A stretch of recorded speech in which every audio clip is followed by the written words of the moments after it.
My name's Sarah Singer. I'm a professor of health policy and also of organizational behavior in the business school. And it is my great pleasure to introduce my friend and colleague, Angela Aristidou. I will tell a brief story to begin, which is that when I became a professor way back to 2008, the first project that I ever did was with an organization called the Center for Medical Simulation in Boston, affiliated with Mass General, now Mass General Brigham, but it was then Mass General Hospital. And the goal there was to use simulation technology to work with intact teams to improve their ability to lead in the context of making hospitals safer, making them safe for patient safety. And there was this amazing resource at the Center for Medical Simulation at the time. An intern who had flown in from Cyprus turned out to be Angela. So I have known her all of this time. She was a fantastic collaborator on that project, and I have watched her extraordinary rise since then in the world of academia. So it is really my pleasure to introduce her here today. Professor Angela Aristidou specializes in strategy and entrepreneurship at the University of College London School of Management when she's not here. She's also a fellow at the Stanford Digital Economy Lab and the Stanford Institute for Human-Centered AI. She holds degrees from Cambridge and Harvard. She served as a senior editor for the Digitalist Papers. Many of you may have heard of it.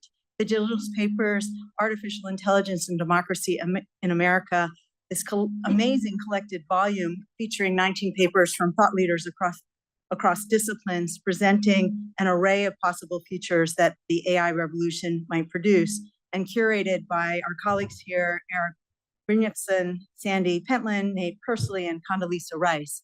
So an extraordinary effort, and I can tell you, having been in those sorts of positions where you have all of these incredible esteemed luminaries and a lot of great collaborating authors, that the work really lies on the shoulders of people who have titles like senior editor for that type of volume.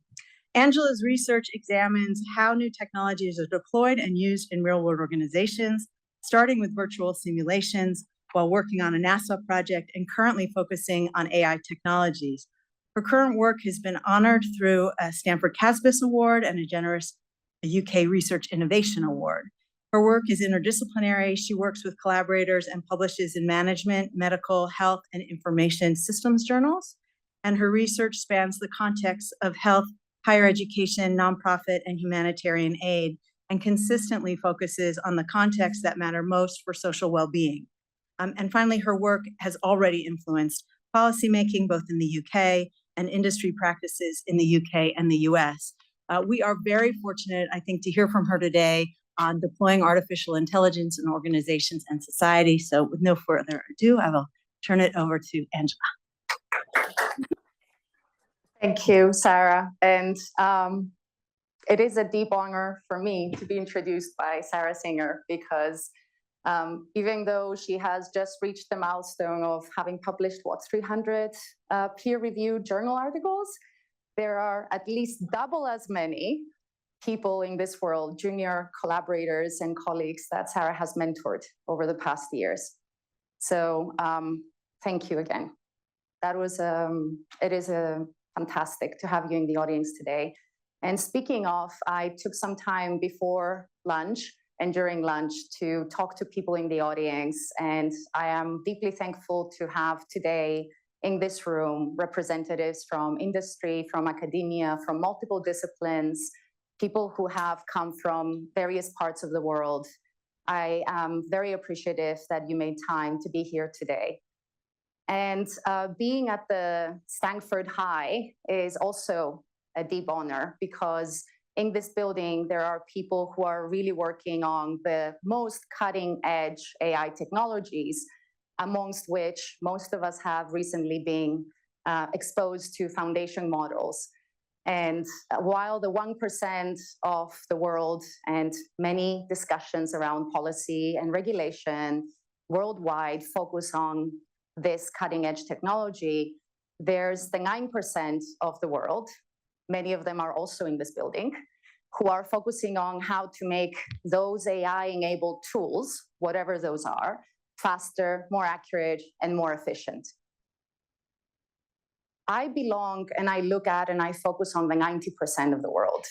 People who are asking, well, this is the latest wave of emerging technology, AI, and how can we make it work for our organizations? How does it benefit our organizations? How can we make it work for those that our organizations serve, whatever those are? It could be citizens, it could be the public, it could be patients, it could be students.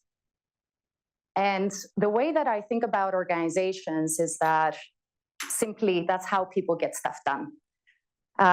Most people think about organizations as firms, companies, enterprises. Many of my colleagues in a business school do that. I expand my lens to look at hospitals, universities, NGOs, and nonprofits, which are also very valuable organizations for our societies. And they serve a range of communities. This is my space. And I focus on organizations because when it comes to the deployment of AI in the real world, in order to gain the benefit of AI, we must first integrate these new tools sustainably into our organizations. And what I mean by integrate is go beyond the idea of adoption or non-adoption, whether they have been adopted, how they're used, but focus more on the sustainable integration in workflows. The benefit of AI cannot be achieved in organizations unless organizations manage to first integrate these new tools long-term, sustainably in the workflows of the organizations. And that's my next question. Where's the evidence base for this? So I'm a researcher. That's what I do. When I find an interesting question, I try to find evidence to tell me how to think about it. And when I started thinking along these lines, I was puzzled by the absence of evidence of how to think about integrating AI sustainably in organizations. And I started a research program. My research program, there you go, one missing. So my research program, some of which is on this slide, and a couple of projects are not on the slide because they're in progress. But the ones that I point to here are all about real world deployment in organizations in different parts of the world, in the UK, the US, Canada, and some Asian countries. And they are in different industries. You'll see education, higher education specifically. You'll see small, medium enterprises. You'll see some health projects. I do have an affinity for health projects. I quite like that industry setting for research, and also because I feel that that's where my work is valued and most. And then I looked at these cases for this talk today, and I chose to focus on two. And the reason is that when I think about organizations who are trying to adopt AI, usually they are puzzled by how do we bring in these tools in our organizations, while at the same time we ensure that the integration is done effectively and responsibly. And this becomes more challenging if we consider that there are a lot of high-risk frameworks for risk management of AI. There are a lot of emerging regulations and guidelines and policies. Those are very easy to spot. But when it comes to how these are used within organizations, it gets complicated because typically they focus within isolated phases of the AI pipeline. So think about all the frameworks you can imagine about the design of AI, the training of AI, or the pre-training of the data. And some of them are very high level and they lack that groundedness. They lack the focus on how do we actually implement them in the real world, which is what I care about. So at the same time, business leaders really want to integrate AI because they see the benefit in AI, or rather the potential of the benefit. But how can we do that in a way that people can trust? And trust is going to be a theme throughout my talk today, because if we don't find ways that people can trust, and when I say people, I mean the communities that the organizations serve, as well as the people who work within the organizations, then it's going to be very difficult to find ways to integrate these tools sustainably. And that brings me back to my case studies. So these two case studies that I've circled up with red, I chose them intentionally because I feel that they are bright spots in terms of how they have integrated AI sustainably over time. Both of them I've been tracking for more than a couple of years. So I feel confident at this point that there is enough evidence for me to say, this is how things have worked here, and this is what we can learn from it. And sorry for that glitch, I should have tested that. So what I mean by bright spots is that we need examples of where it has worked well and what does good look like. So it might not be perfect, but it does work. And the reason why I focus specifically on them is because if we manage to understand how it worked here, then we have a good chance of making it work for less data-sensitive organizations, for organizations that have fewer stakeholders, for example. In that sense, data-sensitive settings like health and humanitarian aid are usually ranked very high in the risk categories. Just pick any risk category. I've chosen the EU AI Act because it was most convenient to me. And the ones that specifically focus on open source AI tend to also have more resistance because there is a perceived notion, and I'm emphasizing the perceived, that open source, the openness of that means it's less secure when it comes into structured organizations in specific industries like health. And I'm going to emphasize that perceived here in a quote from one of the many interviews that I conducted in this field. I highlighted in blue for attention the points where they're emphasizing how a hospital is a self-sustained system, that is a one-way road where information comes in, but it shouldn't easily leave, and that we are focused on security, and open source doesn't scream security. And this is the person who was leading IT within this hospital. So you can imagine how difficult it would be to convince a person who starts from this point to think about it as a viable option to integrate open source in their hospital. And then the last point that I want to make about multiple stakeholders and AI-driven partnerships is very important to me. I realized at some point a couple of years back that, yes, we are used to IT coming into our organizations, various forms of software, various forms of apps. Typically what happens is that those are contained within a specific chain of development. So there is an understanding that there is control throughout that.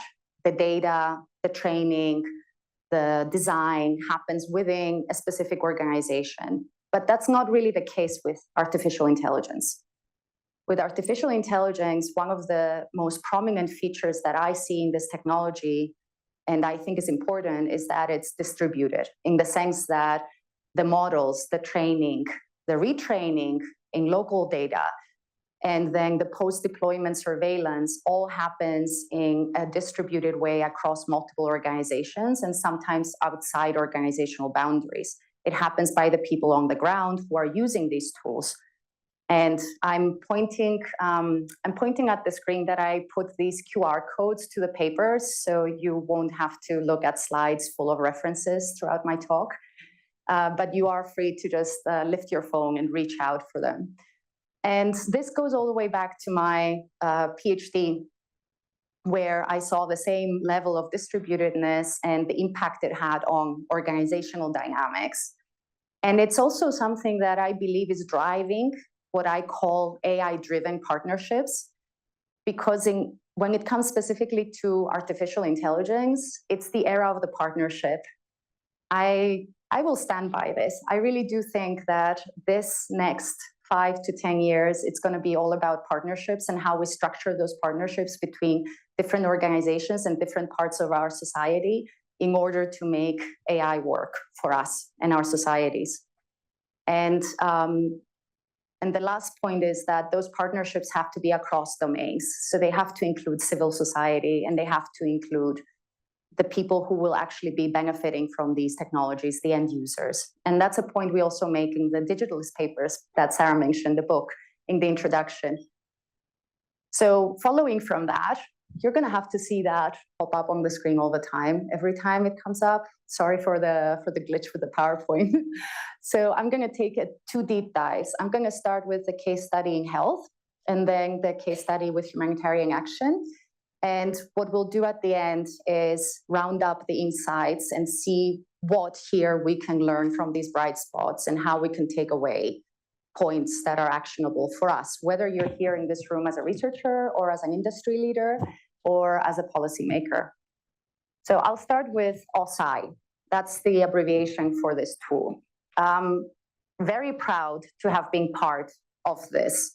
OCHA is award-winning. OCHA was featured in a BBC documentary. OCHA is acknowledged to be the first open source technology to be developed and deployed at the UK National Health Service. This was a big deal. And what does it actually do? Now, for those of you who are working at the cutting edge of AI, this might not seem very exciting, but imagine that you are a doctor, an oncologist, or a radiographer, or a radiologist, or a physicist, and you're working in a hospital or a health setting, and part of your job is to sit in front of these screens, multiple screens, and you have to outline organs. And that can take 8 hours if you're outlining, for example, neck. And the reason why you're doing that is because by contouring, outlining those organs, you're essentially telling all the other devices of radiology that will look at that outline, this is where you target your rays, and this is where you don't target your rays. This is a very important thing. It is a very important task, and it is also a very time-consuming task. And I have never met a single person sitting in that room being very excited to do this task. So usually it's the case that they're not, just to be clear about that. So back in 2022, we featured this case of OCHA, the open source AI tool, in a piece at The Lancet, together with Raj Jenga and Eric Topol, who happens to be a member of the advisory board here at Stanford High. And what we said at the time was that, hey, there's a graveyard of AI applications in health. And by the way, here's one that seems to be working well, or at least the preliminary findings at the time were showing that it's working well. And that was back in 2022. And fast forward a couple of months ago, this publication came out, which showed exactly how good it works in context, in the real organization, with actual patients, in the hands of clinicians over a period of years. Why? Why did this one work? Why do so many fail and this one actually work? And yes, it's a data sensitive setting, and yes, it's an open source, and yes, there are so many multiple stakeholders engaged around this application that makes coordination complicated, but they made it work. And here's how they made it work. So even though it is a high risk application, because of the fact that it is based in health by default, it's also an acceleration tool. It augments, it doesn't replace. It works together with the doctor or the person who's handling it, the human user, and it's not used for diagnosis. So that was a positive thing for it. It opened the door for it to be considered. And then in terms of open source, I want to point out that this open source AI started off within the home of Microsoft Research and their collaborators. It became open source in 2020, and I put all the references at the bottom if you want to follow this journey. And it was a bottom-up collaboration across Microsoft and the National Health Service and multiple other collaborators. And up until this day, you can find this open source AI tool on GitHub, and it's available for anybody to download. And in terms of multiple stakeholders, this is an overview of those groups of stakeholders that were involved in this. So you have the private tech company, and then you have the hospital from the NHS side. But at the background of that, you also have a patient community, which is very actively engaged in understanding how these AI tools come into the hospital. What does it mean for my care? Are they using AI tools for my care or not? How are they using them? And all those active questions were being considered at the background of this deployment. In professional associations, radiologists are one of the most active community when it comes to thinking about AI and bringing AI in the hands of radiologists. There were panels, there were discussions, there were thoughts about training and retraining radiologists with AI. And especially in the UK, the policy was not yet developed, but there were a lot of considerations and discussions. And this case was being considered as, can we wait and see how this works to inform policy? So all these stakeholders were keeping an eye or engaged in this process. And what that means is that if there are any concerns in the deployment of this AI, every single one of them has to be engaged, because the mechanisms to overcome those concerns have to cut across all the stakeholders. And that's why this matters. And then at the same time, this was an AI-driven partnership in the sense that different stakeholders were engaged in the training of the model, the auditing of the model, the retraining and re-auditing of the model, which was an iterative process over time. They developed technical and non-technical protocols, so very deep technical expertise was applied, but at the same time, there were people from the public and patient community asking questions that informed the non-technical protocols. And the post-deployment in context is admirable. They were measuring everything. They were evaluating everything. They were keeping track of how this works and does it work for us the way we want it to work for us. So they were particularly tuned into unintended impacts. They were trying to understand, is there anything here that we're upsetting that could have an impact somewhere else? So with that, I took a deep dive. This is me a couple of years back. And as you can see, I had a badge. I was a member of the hospital for a long period of time. I was allowed in spaces where the work was actually getting done. I had my own office there, which was great. And I was able in that way to observe throughout the journey how this work was reshuffled around this new AI tool. So in terms of those of you who have not done qualitative research before or research that involves qualitative data, I can assure you that access was impeccable. I was even copied in email exchanges. I had access to the intranet because I had an email address of the organization. I was able to sit in all the meetings and I was invited to all the meetings. It was fantastic access. And the data ranged from all the interactions around the stakeholders to all the interactions around the specific AI tool with the stakeholders. And these are some of the actors that were involved.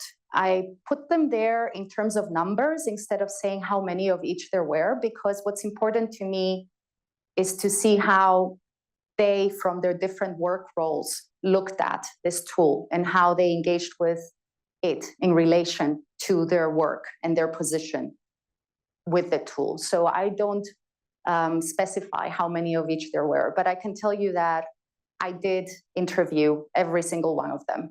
And these are some of the notes that I was taking at the time while I was doing my observations and the interviews. And there's boxes of those notebooks.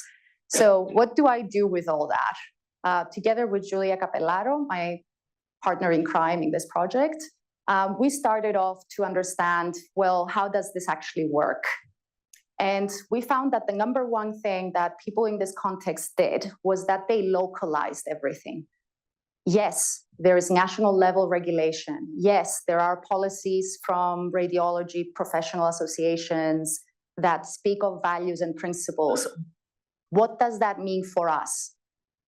And the way that they did it was that they took the workflow as the point of reference, and they looked at every single one of those AI-triggered concerns.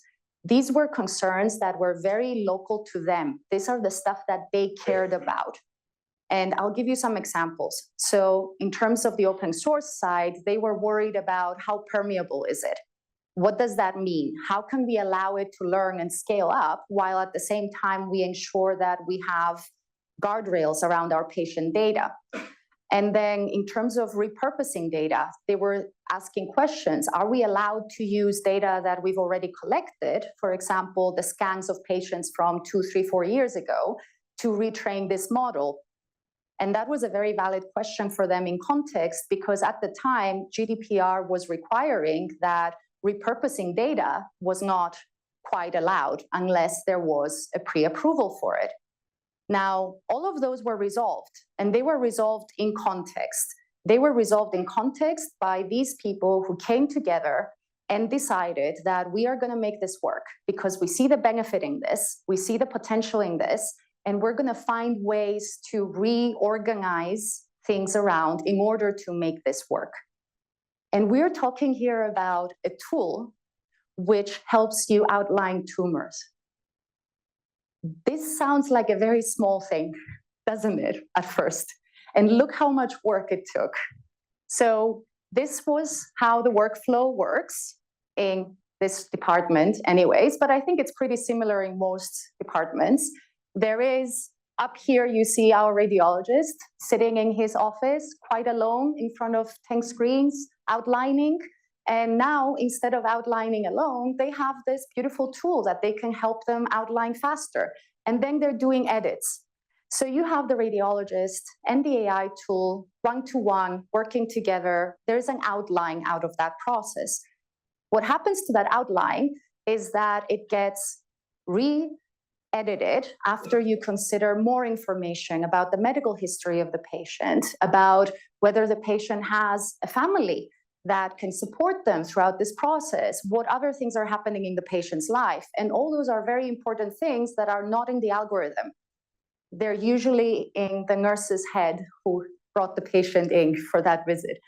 And what happens next is that there is a multidisciplinary review meeting where people from different disciplines in this context, some of them are always oncologists, so there have to be at least 2 oncologists in these meetings.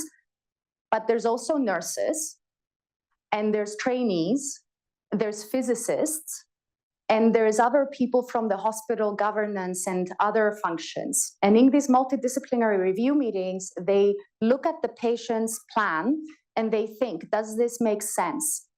And the OCHA outline, the outline that was made by our AI tool, is just one of those points of input. Why does that matter? Because as this paper in the oncology journal that I showed to you earlier has proven, 72% of neck and head errors and 81% of prostate errors in the outlining were caught at this stage. And that is brilliant. That's what we want. We want the AI tool to be monitored by humans at this stage, and not just one human, the radiologist who is doing the outlining. We want the community, the team, to keep their eyes on the output and see whether it makes sense in light of the bigger history of this patient and what we want to achieve with this patient's care. So they foregrounded the multidisciplinary review of the AI outputs instead of foregrounding the AI tool output, and instead of looking at the one-to-one interaction only with the AI. And also they established consensus points. Do we all agree that this is how this is going to work? Do we all agree this is the next step? And they did that systematically, and they did that in a way that was organized. And this is exactly what I'm showing you on this slide. They created protocols, they created processes, they created checkpoints, they created lists, they created responsibilities, they created new roles. They even created a new committee for AI data access, which cut across the entire hospital. This was a lot of work. They put in place the structures, and those structures were both technical and non-technical. And they did that with consensus along every step of the way. And the last part that I want to point out is that within this universe, they always paid attention to the end users, the patients. This was a fantastic move. And this was done from the very beginning all the way down to the end.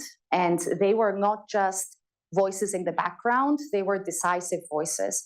It was important to me to sit into these meetings because the conversations they were having, I then saw feeding into their protocols and the processes and the governance structures. So this was absolutely fantastic to watch. And I brought some of these conversations as well when I was in this policy panel for developing the UK NICE guidelines for AI adoption in health. So that's my little joy that I could bring those voices back into policy. But let's focus on the point at hand. So we have data sensitive setting, we have open source, we have multiple stakeholders, we have something new coming into something structured. How did they actually manage to make it work? Was that they developed local, in context instruments, some of them technical, some of them non-technical, that expanded or reduced this openness. And at the same time, they developed very local, in-context instruments that empowered the local actors. They gave them a pathway to be engaged. They gave them voice. And they did it in a way that was throughout the entire AI pipeline. And they incentivized this bottom-up consensus building. They made it relevant to them. So they didn't just have a voice, but they had clarity about what's at stake for them personally. I gave you some examples. And the one example that I want to highlight, which I think is transferable across many industries, and it's something that I'm still not sure exactly what to do with, is this idea that they focused on the team review, not the individual. And why that matters is that because there's a lot of discussion about ground truth, and there's a lot of discussion about the human AI comparison when it comes to efficiency and different tasks. And all those are discussions we should be having. But I'm thinking maybe we should focus instead on how does the output of the AI compare not to just the individual user, but to the community that's going to be using it. And in this case, it was the multidisciplinary team in this hospital. So it's a different approach. And I think it makes a lot of sense to think about it, and it's not that difficult to implement when we're assessing and evaluating AI tools in context. That's something to consider. Now, I'm going to focus on the OCHA case, which is the one about humanitarian aid. And I want to be very clear that the driving force and my partner in crime in this is Shivang Sharma, who is a PhD candidate at the UCL School of Management. And Shivang comes from a background of humanitarian activism and aid. He is the person who has had many years of experience living and working in these settings. And now as a PhD student, he brought his passion into this work. Again, we have a very data sensitive setting, a high risk use case for AI. What you see here is a report from the Sudan crisis. The photographs are approved by the local context. You will be seeing a few photographs here that were taken personally by Shivang during this study. What I want to point out is that there is data sensitivity in this context because the populations that we're talking about are at the most vulnerable that they've probably ever been. So with that in mind, this is a setting that is rather more open to the idea of open source, perhaps because of resource constraints, perhaps for historical path dependencies. They were more open to the idea of open source. But when it came to working together with large structured NGOs, open source suddenly became a point of discussion again. And I will explain what I mean. So we have large organizations, leading humanitarian organizations like United Nations agencies that have very structured expectations about data use, data transfer, data access. And then we also have a lot of crisis response teams, disaster management teams, and tech for good companies and local communities. Two of the tech for good companies that are engaged in this project are IMAP and DFS, which I've noted here, and I want to thank very much for allowing us access and to do work with them. So some of the open source tools that are used in this space, they're used for multiple crises. So there's no match directly between one crisis and one tool.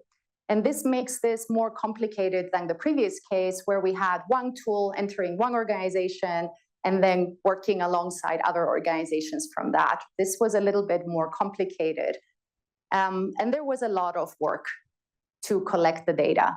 The work done to collect the data was at all levels. It engaged with all the companies. And what was impressive to me was that they wanted to have us involved. They wanted to have unbiased, rigorous research on what it is they're doing and how does it work. That's what we offered. Again, the QR code takes you to the paper that's attached to this work.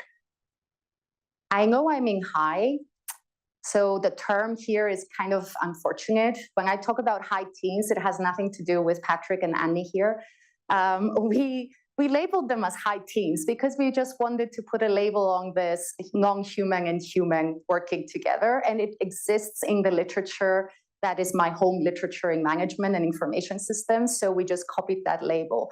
What you see underneath that label is exactly what I just described. Outputs coming from the collaboration between humans and non-humans in this context. And what do these high teens do? We've given them nicknames. One of them is nPredict, and it's specifically for predicting which non-food items are needed in a crisis. And I'm going to show you how does that look like. So from our field work, this nPredict tool was used after a landslide. And with green marking, you will see human agents, and the red marking is the non-human agents.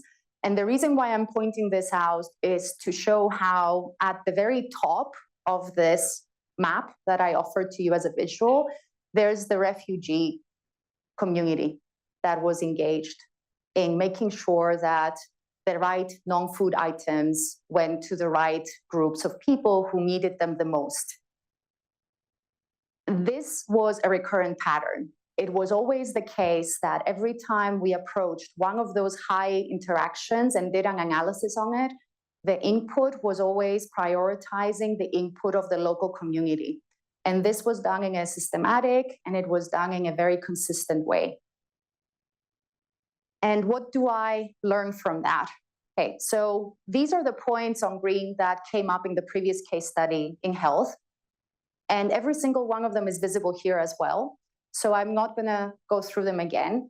What I will emphasize is that what they did very well in the humanitarian crisis context in regards to AI deployment was that they were very specific about addressing objective risks. And we saw that because there were many AI tools coming in over a period of time, and every single time they had to bring those in, they had to integrate them, they had to make them work. And those teams were fluctuating and the crisis contexts were changing. So they were very specific about keeping an eye out for those objective risks. And when I say objective risks, it's the hallucinations, for example, something that people in this room work on quite a lot, or safety, or how to make sure that the AI tool doesn't accidentally connect with data sources that it shouldn't connect to. So they did that, and they did a brilliant job at it, but there was more.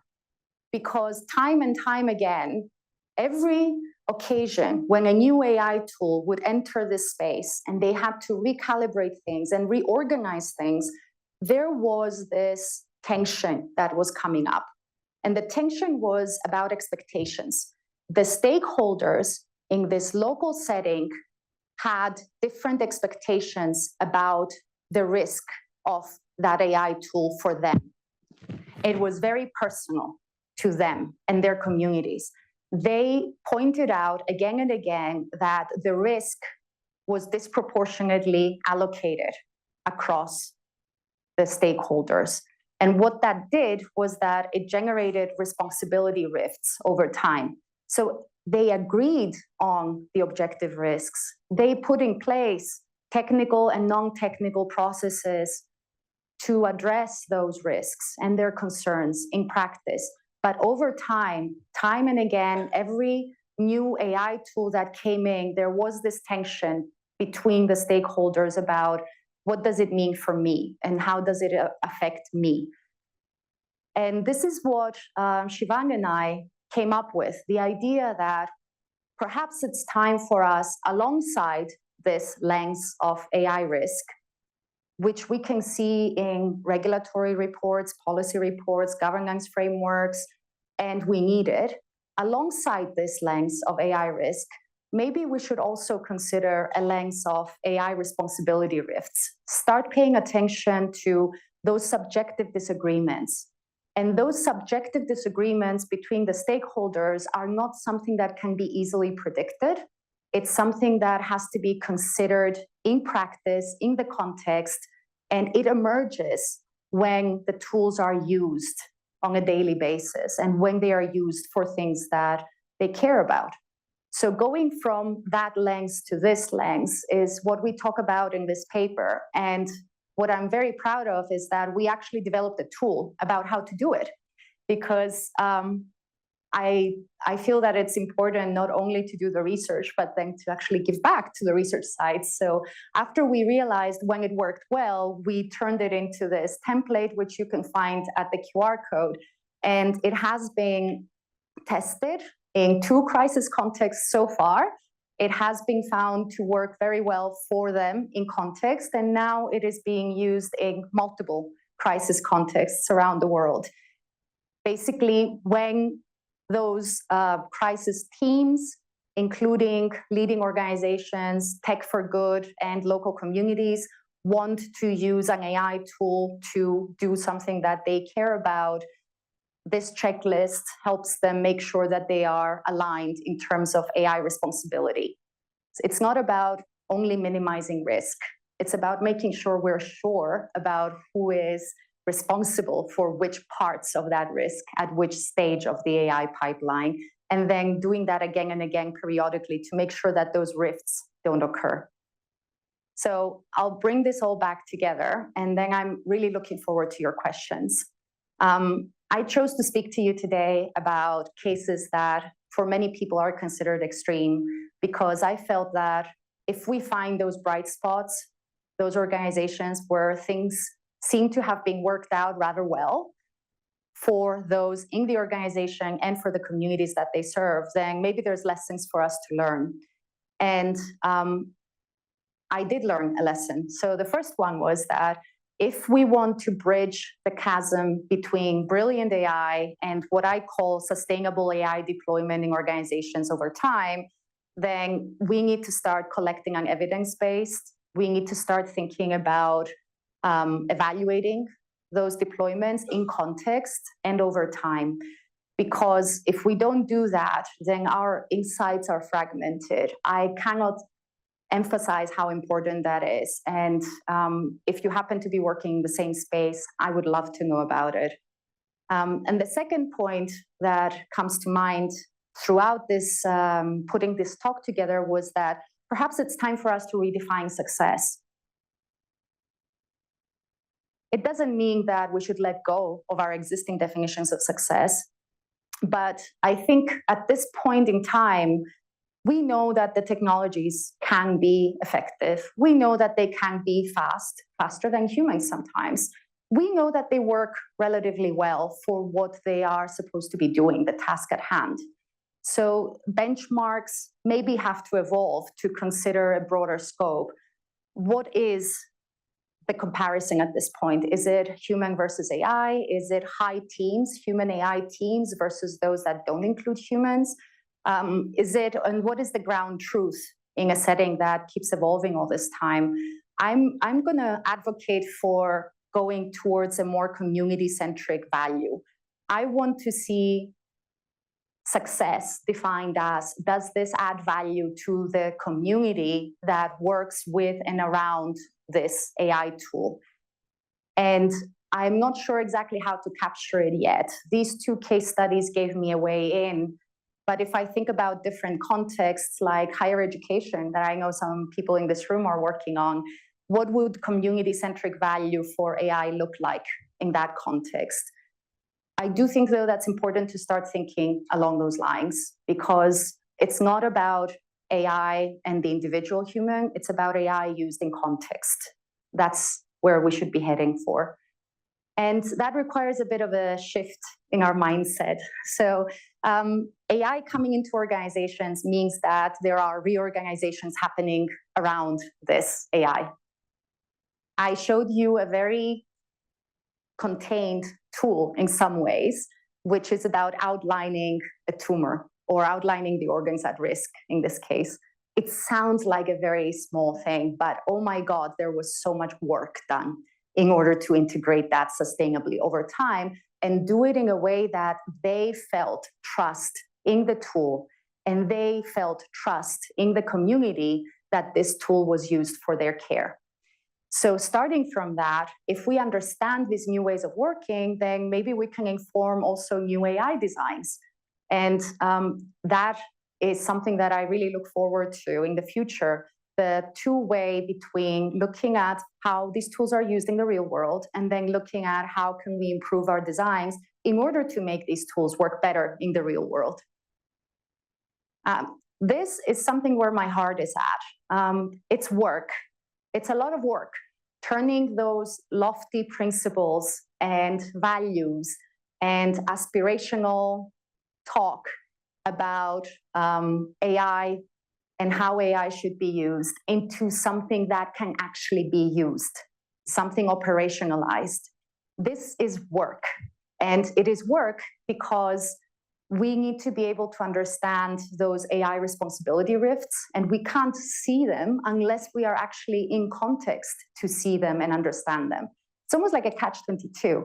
And whatever work we do about operationalizing AI has to be grounded in the communities that the AI is supposed to serve. It cannot be done in isolation by any one discipline.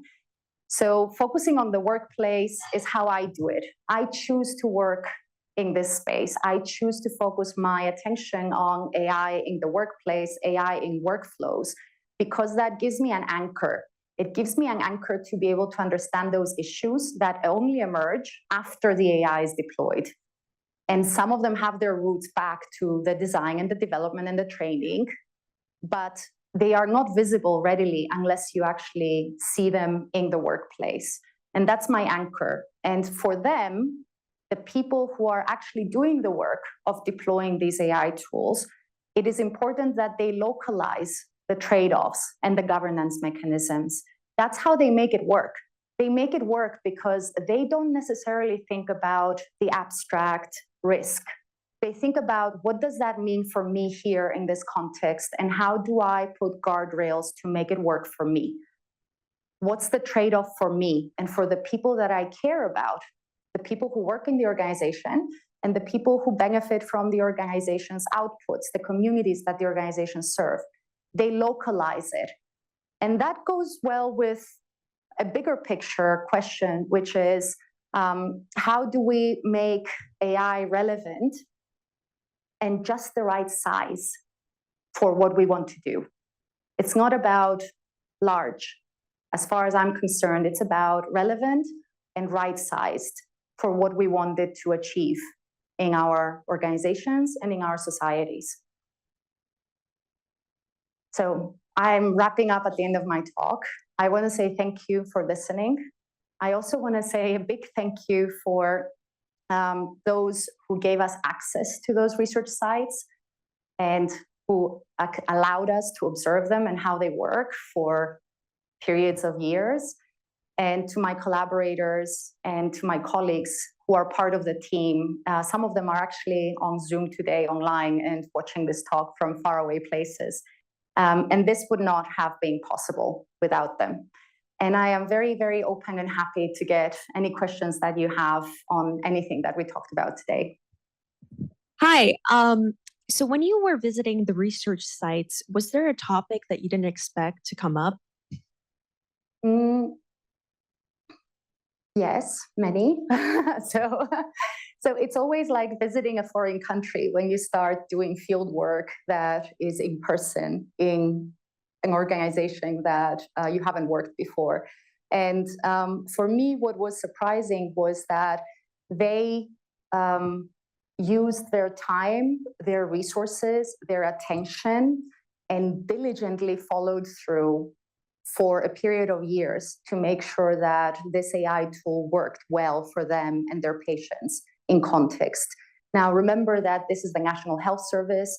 This is a public hospital. There are resource constraints. Yes, it was a very atypical public hospital because it's also attached to a large university, which is a really good university. So they had some flexibility in how they use their time, but what impressed me was that they went above and beyond to make it work in their context.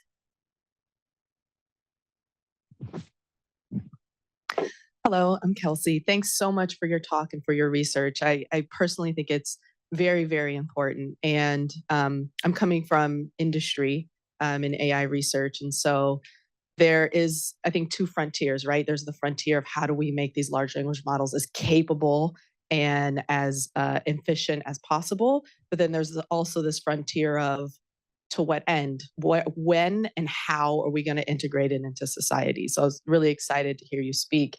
And I'm curious if you can talk about the response of companies, governments, organizations to this holistic, very deep process of actually implementing the way NHS did, and then the WHO organization did as well.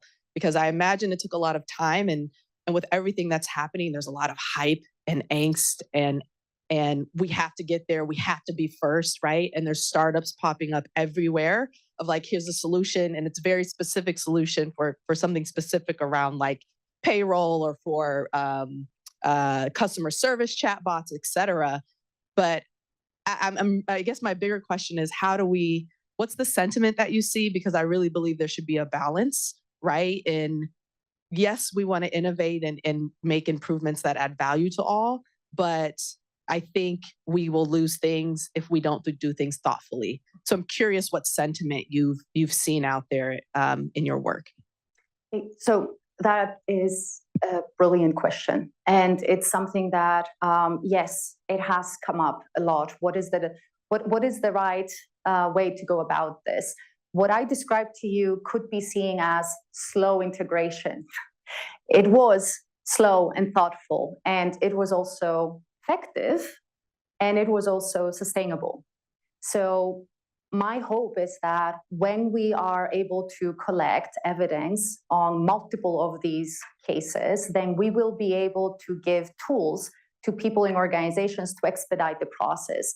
There will be some level where capacity is built in the system so that we know how to do these integrations thoughtfully, but faster than what the initial ones were. So that's my expectation. Now, the second part to your question is that how do you actually get buy-in from people on the ground to go for this type of deep integration and thoughtful integration when nowadays there's speed everywhere and expectations of swift turnarounds? The context that I engage in, they didn't have that pressure. Because, for example, if a radiologist does more cases than they would otherwise do, because now they are assisted by this AI outlining, there's still a lot of work for them to do, and nobody feels that that is a consideration for them. But business models is the way that I see things going forward, because we need to develop business models that marry together responsible AI together with return on investment and risk management. And I have seen some development in that space, but I see also a lot of bottlenecks. And most of the bottlenecks come from this perception that if we want to innovate, we have to move fast. If we want to innovate, we have to integrate either faster. So maybe the question is for all of us in this room, if you happen to know of a business model that brings together AI risk management and responsible innovation with return on investment in real world organizations, I would love to hear from you. Thank you so much, Angela. This is a very important subject, and I appreciate all the ideas you bring to the table. I'm curious on the criteria you developed. The two cases, the medical case is very specific, so the subject can be defined very clearly, but the human case, the refugees, is very vast. The universe of problems can be enormous. So what criteria did you use to select, for example, the end predict? That is very specific, and can that be useful for other human-related problems? Thank you. That's a fantastic question. The honest answer is that we chose the 5 tools that were actually used in context. That's it. I looked around, Shivang looked around with very knowledgeable eyes as well, because he's in that field, and it was very difficult to find ones that were sustainably integrated over time, except the 5 that we point out. So our choice was made for practical reasons. Thank you. Thanks, Angela. Really interesting talk. As I was listening, actually, to both case studies, but let me talk about the first one. I was thinking, these are really important issues. How are they different because it's AI?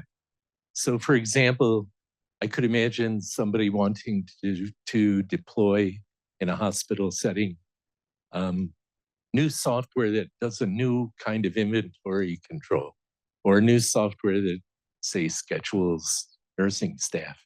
And so my question is, what is it about AI that's different from those things? And how does that get reflected in the process for adoption? That is a brilliant question, and a fair question too. The way that I think about AI as different in that specific setting is its feature of distributedness. The fact that if they were going to bring in, I'll give you a concrete example. Not too many years ago, the National Health Service introduced electronic patient records in an electronic health system. I won't name the name.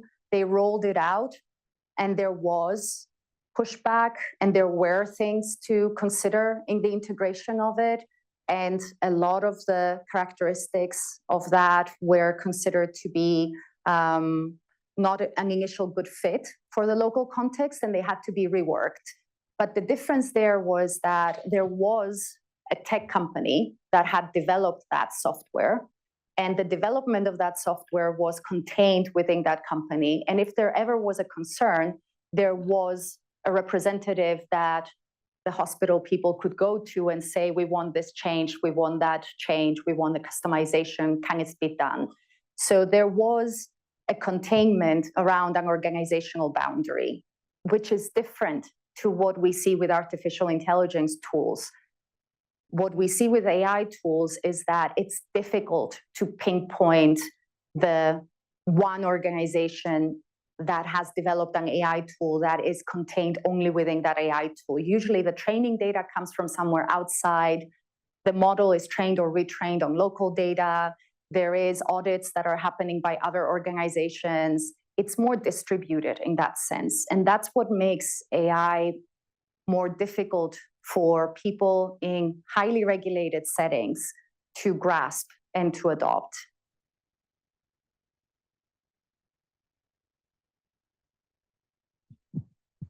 Thank you, Angela. My question is, you have seen that the organization who are deploying these tools have made a lot of work, but as the vendor who is providing this AI tools or this kind of softwares, what do you think that they can do better to make the process easier? It's a brilliant question. So what I I think that the first thing that they can do is tune into the end users of their products. So not just the organizations that are going to be adopting, but what communities are those organizations serving? Think about it like a river. So focusing only on the organization that's going to be adopting your software can get you very far. But that organization, once the software is, or the AI technology is adopted, deployed in context over time, all those concerns are going to pile up and they're going to find their way back to you if you do not consider the end users as the communities that the organizations serve. If there is a way to think about it, would be, okay, I'm guessing a checklist it is. So one, make sure that the problem that you're working on actually solves a problem in the community, not just of the organizations that are serving the community. Two, include those voices in the design and the development of the tool. And that is particularly important if you expect that those might then resist the tool being used for them. And I know that, for example, in health, there is some research that shows how that process of code development is done well, and that research was done by Sarah Singer here. So she has a template for us.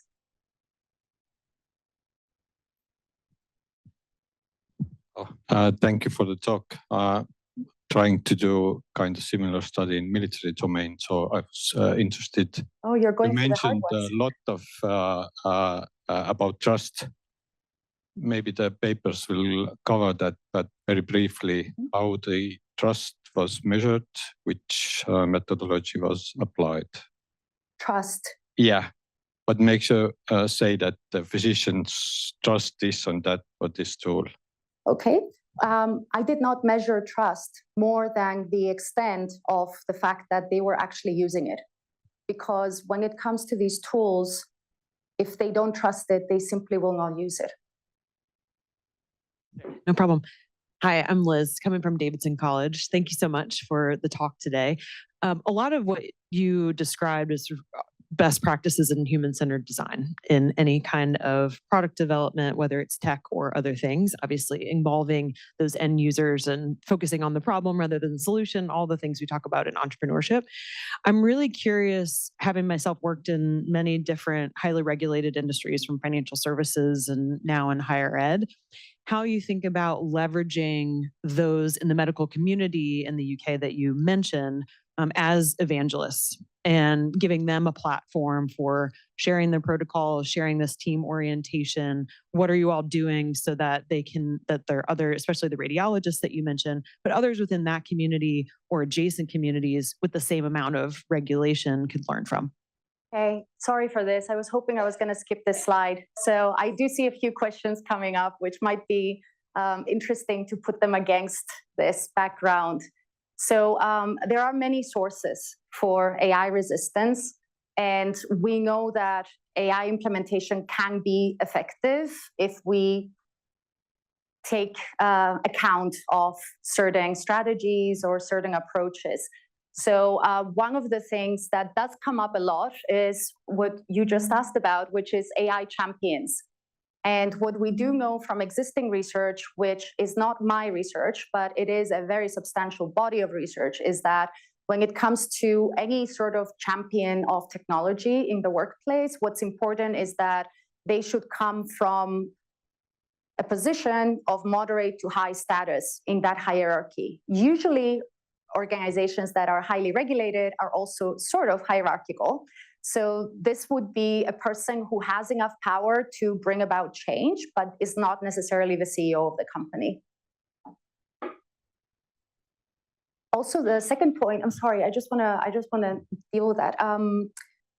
What I did see in the first case study was that the person in that organization who was responsible for governance became the AI governance person by the end of the project.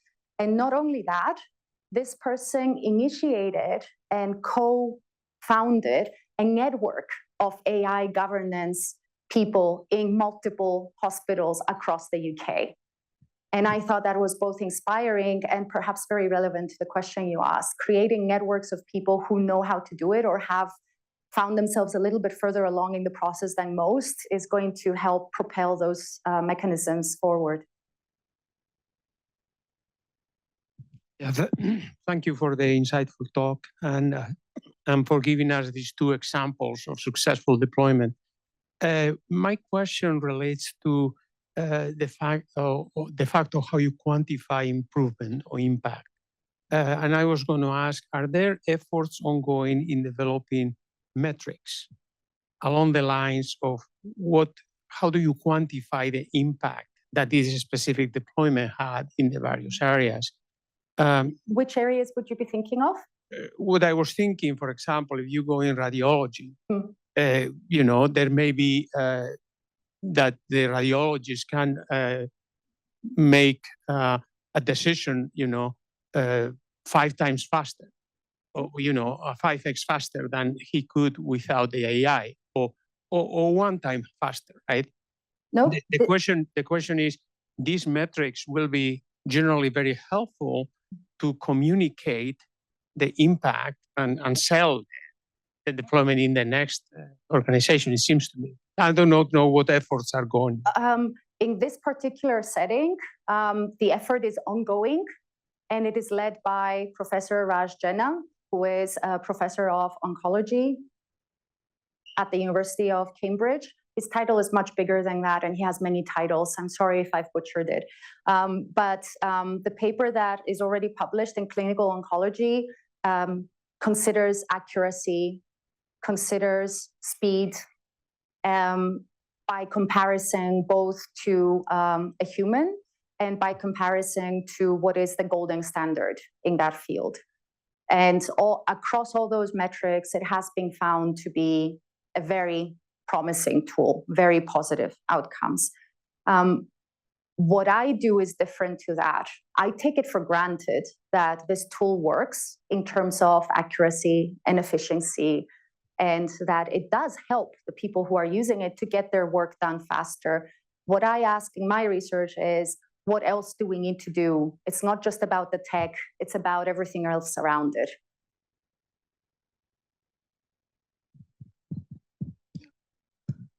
Hi, my name is Kyung Tae Kim. I'm a visiting scholar from Ministry of Foreign Affairs of Korea.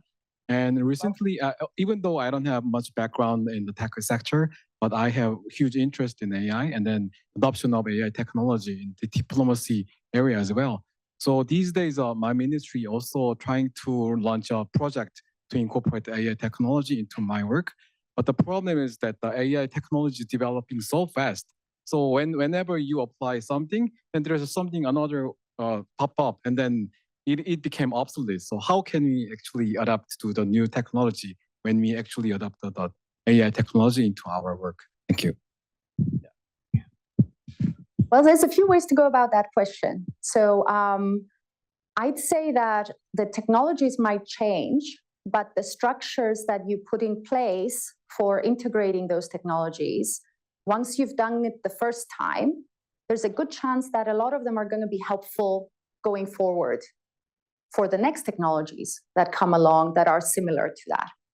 So once those technical protocols and once those non-technological protocols and processes and structures are in place, for example, in a hospital, the next time there is an AI technology that they want to integrate, the process of integration is going to be faster. So it doesn't answer your puzzle, which is when do we say we're happy with this and stop integrating anymore? For that, I think perhaps one way of looking at it would be to think about what is it that the strategic objective is and work backwards. So it's not about the technology itself.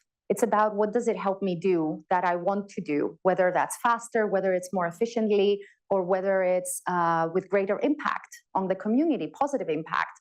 So decide what is your strategic objective, pick a technology that helps you achieve that strategic objective, and then pick a technology that you feel is going to be around for the next 2 to 3 years. So you don't have to do the process all over again, because there is such a thing as change fatigue, which happens when organizations have to change all the time. So you don't want people to become averse to the technology because you're asking them every time there's a new one to get on board with the new one.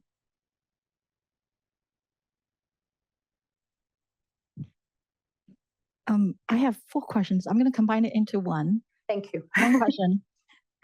How do you, well, you mentioned multidisciplinary collaboration, so to speak, but from different stakeholders, their interests and value are different. For instance, from patients' perspective, first of all, they have the challenge of digital literacy, understanding of the risks of how they will work with the doctors to themselves, and also from a technologist perspective, they want to have the greatest and the latest, but from the executive's perspective, they will say, how about my return on investment? So how do you see where would be a good balance for all the stakeholders to have more like an aligned value in deciding how to deploy AI in the healthcare space? You just captured this. This is exactly what is happening very often with AI responsibility rifts. They come, different stakeholders coming to this with different expectations, and it has a different impact on them depending on which direction you go with. So you captured it. That's the heart of the problem. And the way that I've seen it work and work well is when these AI responsibility rifts are discussed upfront and then repeatedly renegotiated consistently over time. So it's not just we deployed it and now good luck. It's more like we deployed it and now there's all this post-market surveillance and recalibration that has to keep ongoing. I found it very interesting in your second case study. You made this distinction between general ethical issues in AI, and you mentioned that there are these objective issues, and then you distinguish them from these more subjective responsibility issues. And so in regards to that, my question is that, are they related? And if not, could you give us an example of this more subjective? Oh, yes. An example would be helpful. You're right. I wish I had time to give you a deep dive in each of these case studies. It is beautiful data that I'm very happy and proud that people shared with us. So, for example, when it came to a discussion around the deployment of a specific AI tool for deciding aid, non-food aid, after a landslide. I'll stick to the same example I had on my slide for consistency. So what emerged from that was that something that we considered to be an obvious decision about which communities are going to receive those non-food items first, or rather which parts of the communities, became a point of consideration because it was also in the context of which communities have in the past received those non-food aid first. And that was not something that was immediately visible from using the outputs of the AI, but it was very deep in that context. It was a consideration of fairness. It was like, how is this fair? And that conversation opened up an entire box of discussions around what do we consider fair? How much is fair? Which groups are going to benefit more or less if we keep going with the algorithm's efficiency mode all the time? And those were really important questions. And they were subjective to the extent that the technologists from tech for good companies would naturally consider that the algorithm is efficient. It tells us where to send these items. We should just send the items there, right? Easy. But through the conversation, when this problem popped up, I think that actually, to their credit, they decided to recalibrate and put it up for discussion and reconsider whether the most efficient way is actually what we want to do in this case.